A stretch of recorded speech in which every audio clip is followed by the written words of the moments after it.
Saudações a vocês que acompanham este canal, sejam bem-vindos ao PLME número 22.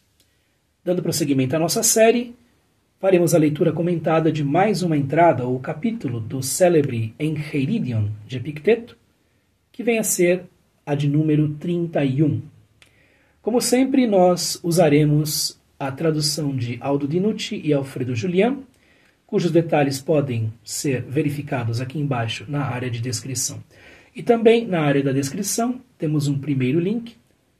Se você desejar ter aulas de inglês comigo, pode clicar ali. Haverá um formulário, alguns dados muito sumários e entrarei em contato com aqueles que submeterem esses dados para mim. Sem mais delongas, vamos ver aqui a entrada de número 31 deste manual. Quanto à piedade em relação aos deuses, sabe que o mais importante é o seguinte: que possuas juízos corretos sobre eles, que eles existem e governam todas as coisas de modo belo e justo, e que te disponhas a obedecê-los e a aceitar todos os acontecimentos, seguindo-os voluntariamente como realizações da mais elevada inteligência. Assim, não censurarás jamais os deuses, nem os acusarás de terem te esquecido. Mas isso só é possível se tirares o bem e o mal das coisas que não são encargos nossos, e os colocares nas únicas coisas que são encargos nossos. Pois, se supuseres boas ou más algumas das coisas que não são encargos nossos, é absolutamente necessário, quando não atingires as que queres, ou te deparares com as que não queres, que censures e odeies os responsáveis. Pois é natural a todo vivente evitar e afastar-se das coisas que se afiguram nocivas e de suas causas, como também buscar e admirar as coisas benéficas e suas causas. Então, é inconcebível que alguém, pensando sofrer algum dano, alegre-se com o que lhe parece danoso. Do mesmo modo, também, é impossível que se alegre com o próprio dano. Daí também isto: um pai é ofendido pelo filho quando não partilha com este as coisas que a este parecem boas. Polinices e Etéocles também agiram assim, por acreditarem que a tirania fosse um bem. Em razão disso, o camponês insulta os deuses, bem como o marinheiro, o comerciante, os que perdem as mulheres e os filhos, pois aí onde está o interesse, aí também está a piedade. Quem cuida do desejo e da repulsa como se deve, cuida também, do mesmo modo, da piedade. Convém fazer libações, sacrifícios e oferecer primícias, segundo os costumes ancestrais de cada um, mas de modo puro, não de modo indolente, nem descuidado nem mesquinho, nem acima da própria capacidade. Mais uma das entradas do manual, que ao lado de diversos trechos da outra obra atribuída a Epicteto, as chamadas diatribes, mais um trecho do manual em que comparece a piedade aos deuses, em que esses deuses são citados e em que, digamos assim, há uma profissão de fé, muitas aspas nesta expressão, porque ela está sendo usada de maneira apenas aproximativa, uma profissão de fé de Epicteto que aposta na existência desses deuses e que no fato de esses deuses governarem todas as coisas que existem de modo belo e justo. Tudo isso pode nos soar um tanto antiquado ou antigo, mas o fato é que esta piedade que se devota aos deuses era muito importante para Epicteto e os demais antigos, era um componente essencial daquilo que muitos comentadores acabaram chamando de espiritualidade estoica. Sim, de fato, havia uma espiritualidade estoica que pode ser, enfim, saboreada por nós, enfim, pode ser vislumbrada por nós quando lemos as obras de Epicteto, ou de Musônio Rufo, ou de Marco Aurélio, ou de Sêneca, ou de qualquer outro autor desse movimento filosófico do período. E Epicteto demonstra esta crença na existência dos deuses e na administração por parte dele deles de tudo quanto existe. E estes deuses também teriam equipado os seres humanos com o que é mais essencial, que é o nosso hegemonicon, e esse hegemonicon, essa faculdade diretora ou diretriz, é capaz de calibrar-se, de se autorregular e criar para si própria as condições de uma vida feliz, enfim, tranquila, com um bom curso. Okay? Então esta é mais ou menos a ideia de Epicteto. E, como vocês verão, como todos nós vamos ver, aqui se recupera aquela dicotomia do controle, ou o teorema ontológico, de que se fala logo na primeira entrada do manual. Então aqui novamente aquela ideia de que existem coisas que dependem de nós, que são nossos encargos, e coisas que não dependem de nós, não são nossos encargos, reaparece em uma chave ligeiramente distinta. Vamos lá. Quanto à piedade em relação aos deuses, Eusebeia sabe que o mais importante é o seguinte, que possuas juízos corretos sobre eles. Então há uma maneira correta de apreender esta existência dos deuses. Há uma maneira correta de entender como esses deuses agem. Então, os juízos corretos determinam que eles existem e governam todas as coisas de modo belo e justo, e que te disponhas a obedecê-los ou obedecer-lhes e a aceitar todos os acontecimentos. Então, o que é esta obediência aos deuses? Esta obediência aos deuses diz respeito a tudo aquilo que não é encargo nosso. Aquilo que é encargo nosso, que depende das nossas ações ou pensamentos ou disposições internas, é o que nos cabe propriamente. Todas as outras coisas estão nas mãos dos deuses, ou assentadas sobre os joelhos dos deuses, como diziam os poetas mais antigos do que Epicteto, né? Seguindo-os voluntariamente, por sua própria vontade, por sua própria decisão interior, como realizações da mais elevada inteligência. Então, ter confiança nos deuses, ver uma inteligência e uma boa vontade que se exercem nas coisas que acontecem. Assim não censurarás jamais os deuses, nem os acusarás de terem te esquecido. Em que condições acontece a censura aos deuses? Em que condições o indivíduo se coloca contra esses administradores de tudo quanto existe? Mas isso só é possível se tirares o bem e o mal das coisas que não são encargos nossos. E lembrando, as coisas que não são encargos nossos incluem reputação, fama, poder, cargos, posição social, família. Que tudo isso a tudo isso não nos é dado um controle, de tudo isso não nos é dado o controle, ok? Então, não seriam bens nem males, de acordo com os estoicos. E os colocares nas únicas coisas que são encargos nossos. Quais são as coisas que são encargos nossos? Bom, se não voltarmos ao primeiro capítulo, ou entrada, né? Lá na segunda frase temos o seguinte: são encargos nossos o juízo ou suposição, que é a hypolepsis, o impulso, né, ou hormé, o impulso para a ação, o desejo e a repulsa, ou aversão, em suma, tudo quanto seja ação nossa. Então, os nossos movimentos interiores e suas consequências imediatas são encargos nossos. As outras coisas não são encargos nossos. Os bens e males só podem estar neste domínio e não no domínio das coisas exteriores. Muito bem. Pois se supuseres boas ou más algumas das coisas que não são encargos nossos, é absolutamente necessário, decorre daí, logicamente, quando não atingires as que queres ou te deparares com as que não queres, okay? Quando você não obtiver os resultados almejados,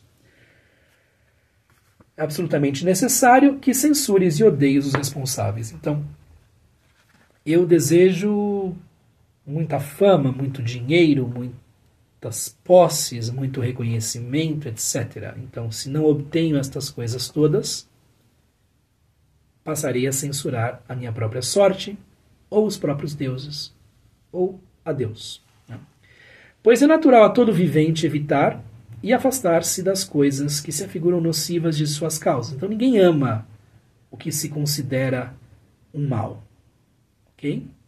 Ninguém ama algo que considera daninho, danoso. Muito bem.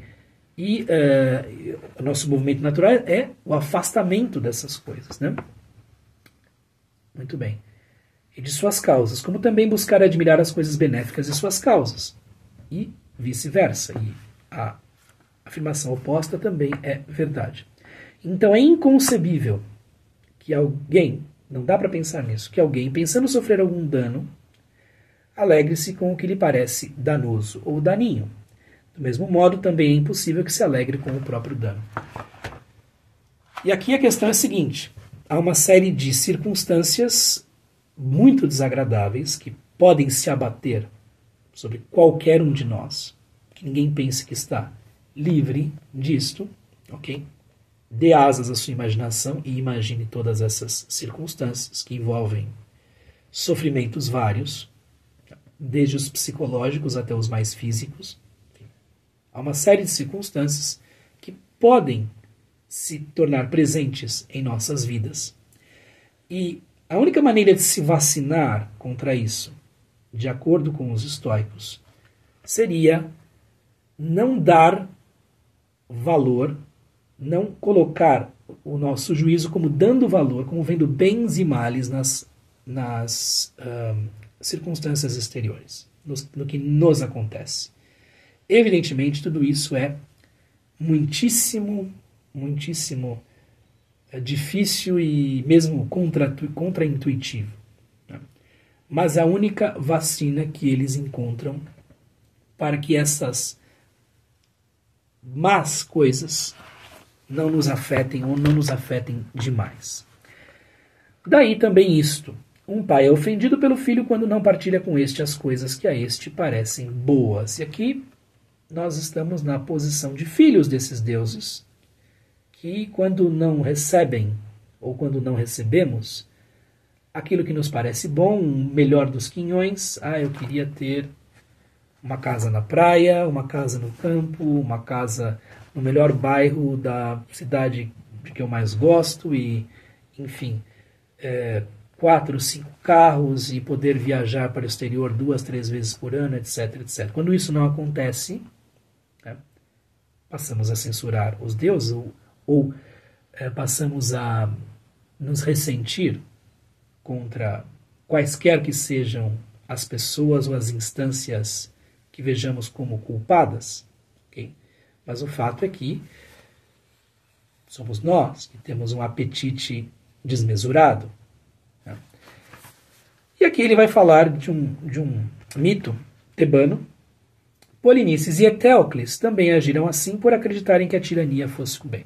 Então, Polinices e Etéocles são filhos gêmeos de Édipo, logo que Édipo cai em desgraça quando descobre ser o assassino do próprio pai e alguém que se deitava com a própria mãe, ele se cega e foge, se exila, né, para uma cidade chamada Colono, perto de Tebas, mas ele não é mais o rei, então ele abdica do trono. E este trono passa a ser, enfim, é cortejado, passa a ser disputado por outras pessoas, dentre elas os seus filhos, né?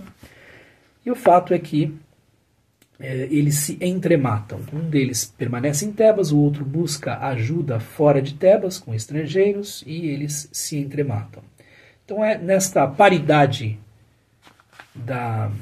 digamos assim, nesta paridade entre o herói e o traidor, nós vemos a loucura que é o excesso de vontade de mando, a sede pelo poder.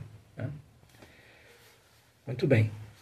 Em razão disso, o camponês insulta os deuses, bem como o marinheiro, o comerciante, os que perdem as mulheres e os filhos. E aqui ele vai dizer, não apenas estas figuras reais, essas figuras que tinham muito a ganhar ou a perder, porque poderiam ganhar uma cidade toda, mas também pessoas de todas as condições. Então, o marinheiro, quando não tem os ventos favoráveis, censura os deuses. O comerciante, quando não tem os ganhos que esperava ou tem perdas, se coloca contra os deuses, contra a administração do universo. E aqui nós podemos até mesmo não usar esta ideia de Deus, contra a ordem natural das coisas, contra o universo em si. Pois aí onde está o interesse, aí também está a piedade. Então, se há interesse em determinadas coisas, a piedade segue como um corolário, a piedade segue como algo que também depende desse interesse. E vejam, é muito interessante porque ele supõe que anteriormente à piedade há esta maneira de ver as coisas. Então, primeiro é necessário que nós retifiquemos a maneira como vemos as coisas, que nós compreendamos como é a vida, para depois termos uma piedade saudável. Então, primeiro vamos entender nossa condição, o que é que nos cabe. Posteriormente, vamos entender o que cabe aos deuses, o que eles administram, o que eles governam exatamente. Então, esta é a ideia. Então, de uma certa maneira, primeiro há uma reflexão sobre a natureza da própria vida e, posteriormente, uma reflexão sobre o que nós, enquanto seres humanos, devemos aos deuses ou às instâncias divinas sob a forma de reconhecimento. Eles não vão contra, os estoicos, não vão contra a religião das pessoas. Eles apenas desejam uma retificação na maneira como se pensa nisso. Porque, do contrário, o indivíduo vai usar os deuses para obter alguma espécie de vantagem. Por gentileza, Hermes, me dê aquela posição no Senado. Por gentileza, Afrodite, me permita me casar com aquela mulher, enfim. Isso era muito comum na Roma Antiga, isso é muito comum até hoje. Isso é muito comum até hoje. O que se pede às instâncias sobrenaturais são sempre vantagens na vida material. Muitas vezes. Olha, eu quero tal coisa. Eu quero a cura de tal doença. Eu quero riqueza, eu quero prosperidade, eu quero caminhos abertos, eu quero X, eu quero Y, eu quero... Okay? Pede-se isso a Deus, a orixás, a divindades. Okay? Há esse interesse que se traduz numa piedade interessada, se não interesseira. E por fim, aqui, terminando na seção 31.5, convém fazer libações, sacrifícios e oferecer primícias, os primeiros frutos, né, da colheita. Opa, faltou uma coisa. Quem cuida do desejo da repulsa, algo que nos diz respeito na nossa maneira de lidar com a realidade externa, como se deve, cuida também do mesmo modo da piedade. Então, se você entende o que lhe cabe, você entende o que cabe aos deuses. Cada um faz o seu. Convém fazer libações, sacrifícios e oferecer primícias. Convém fazer tudo aquilo que os outros fazem, mas é de uma determinada forma, não é desta forma interesseira, né? Ou desta forma parcial, ou desta forma que vê nos deuses uma instância que vai quebrar o nosso galho. Ok? Convém fazer libações, sacrifícios e oferecer primícias segundo os costumes ancestrais de cada um. Isso não muda, mas de modo puro, não de modo indolente, não a meias ganas, ok? Nem descuidado, nem mesquinho, nem acima da própria capacidade. Porque ir além da própria capacidade a sua devoção, nos seus rituais, é fazê-lo com a vontade de se destacar dos outros e de receber mais benefícios destes deuses. É assim como eu leio este trecho final. Muito bem, hoje eu pensei que este canal já tem 6 anos, talvez 7 anos, e estamos aqui, né? Muitas coisas mudaram, minha própria vida mudou bastante e atravessamos por desafios pessoais e coletivos os mais diversos. Mudaram governos, entrou gente, saiu gente, pessoas foram alçadas à glória, caíram em desgraça, gente subiu, desceu, etc. E este canal continua aqui.